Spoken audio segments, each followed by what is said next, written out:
Les influenceurs sont un signe de la fin des temps. En effet, il y a un hadith du prophète sallallahu alayhi wa sallam qui dit « Viendra des années trompeuses sur les gens où on croira le menteur, on va soupçonner la personne honnête et où les rouwaïbida parleront. » Donc les compagnons ont dit « Ya Rasulallah, au messager de Dieu, qui sont rouwaïbida? Qui sont ces personnes ?» C'était la première fois qu'ils entendaient cette expression.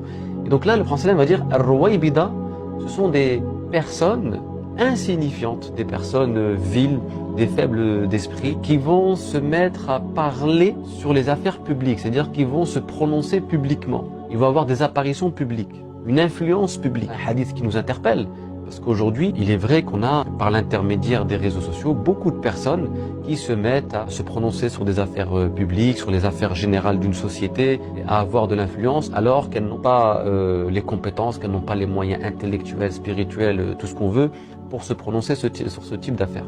Et donc le prophète sallallahu alayhi wa sallam avait mis en garde contre cette catégorie de personnes. C'est-à-dire que les gens ne sont plus à leur place. Les personnes insignifiantes ont de l'audience, se mettent à avoir de l'influence, et les personnes qui sont porteuses de sens, de savoir, etc., eh bien, sont tristement mises à l'écart, ne peuvent plus jouer leur rôle.